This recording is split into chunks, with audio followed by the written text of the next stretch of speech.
Slick back. No, no, slick back. That's what I said. Slick back. No, nigga, I'm a pimp named Slick back. Pimp named Slick back.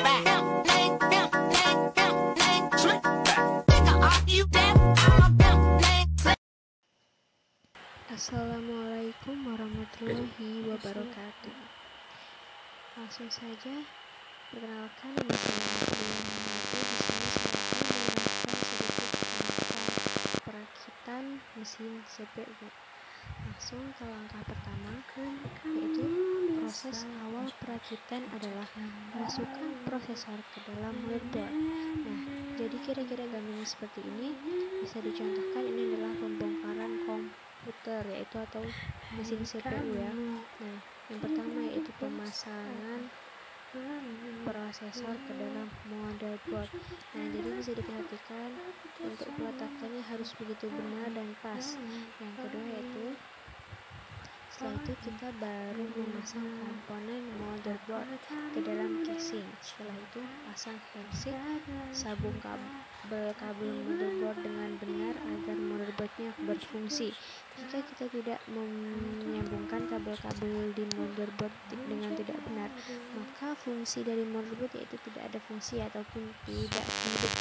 Nah, ini bentuk dari motherboard jika motherboard kita lepas dari casing ya. Setelah itu kita pasang RAM-nya, pasang di tempatnya yang ada di motherboard hingga mengeluarkan bunyi ceklek. Nah, ini merupakan gambar pemasangan RAM. Nah, di sini RAM dipasang kepada bilik yang warna oranye itu. Kita harus memasangnya dengan baik dan benar hingga mengeluarkan bunyi klek. Nah, jika sudah mengeluarkan bunyi tersebut, maka pemasangan pun sudah benar. Untuk yang selanjutnya yaitu kita pasang hard disk atau HDD. Ukurannya besar namun performanya sangatlah kurang. Sebaiknya kalian lebih baik menggunakan SSD, ukurannya kecil dan simple. Performanya juga lebih baik daripada HDD. Nah, jadi sudah dibuktikan bahwa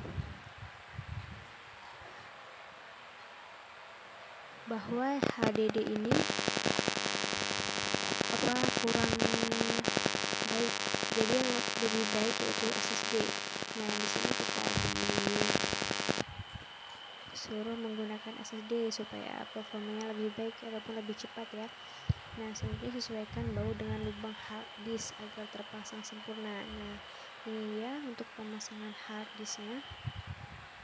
Nah, untuk yang selanjutnya kita akan memasang CD-ROM. Mereknya harus di posisi paling depan ya. Nih, mereknya harus di posisi paling depan karena itu sangat berpengaruh. Karena kalau tidak mereknya di depan itu berarti terbalik. Jangan terbalik ya memasangnya. Lalu dimasukkan dari depan karena jika dari belakang itu akan susah sekali, bisa nyangkut ataupun terhalang dengan kabel-kabel yang ada di dalam casing tersebut. Pasang bautnya dengan sempurna agar CD-ROM-nya tidak maju mundur. Nah, misalnya kita angkat mesin CPU itu bila kita tidak memasang baut pada CD-ROM tersebut, maka CD-ROM tersebut akan terjatuh ataupun akan terlepas. Nah, untuk yang selanjutnya yaitu kita pasang power supply. Jangan pasang terbalik ya. Kabelnya dipasang arah ke dalam sedangkan tombolnya di luar. Usahakan pasang bautnya silang dan sisakan setidaknya 25%. Maksudnya adalah jangan terlalu rapat membautnya. Mengapa harus silang? Agar saat memasang baut yang lain, power supply-nya tidak bergerak.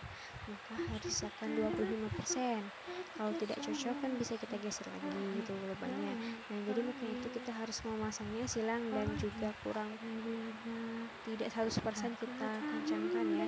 Harus masih agak longgar-longgar gitu untuk pemasangan bautnya sementara. Nah, ini dia gambarannya. Untuk yang selanjutnya itu memasang kabel I/O pada motherboard dan panel dengan casing. Pasang kabel data untuk floppy drive pada konektor pengontrol floppy di motherboard. Nah, setelah itu pasang kabel IDE untuk pada konektor IDE primary dan secondary pada motherboard. Untuk motherboard non ATK, pasang kabel port serial dan paralel pada konektor di motherboard. Untuk jenis non ATK dengan dua konektor yang terpisah, maka kabel-kabel ground warna hitam harus ditempatkan bersisian dan dipasang pada bagian tengah dari konektor power motherboard. Hubungkan kabel daya untuk fan itu kipas ya. Jika memakai fan untuk pendingin CPU, pasang penutup casing dengan menggeser sambungan kabel dari satu daya ke soket dinding. Nah, ini dia. Ini yaitu gambar dari fan. Ini gambar dari fan tersebut, yaitu kipas ataupun pendingin pada CPU. Untuk yang selanjutnya yaitu pemasangan penutup casing. Ini adalah langkah terakhir ya, bisa dibilang langkah terakhir. Pasang penutup casing dengan menggeser sambungan kabel dari satu daya ke soket dinding. Nah, di sini untuk pemasangan kabelnya ya teman-teman. Pemasangan casing. Nah, pasang casing dengan baik dan benar. Nah, selanjutnya itu untuk langkah paling terakhir sendiri itu pemasangan baut-baut. Nah, baru kita bisa mengencangkan baut-baut agar casing pun tidak bergerak, yang isi di dalamnya tidak mudah lepas dan tetap terjaga aman. Nah, casing sangat diperlukan dalam CPU karena ini pelindung dari motherboard dan perangkat-perangkat lain yang terdapat di dalam CPU tersebut. Nah, itu merupakan contoh singkat dari perakitan komputer ya teman-teman.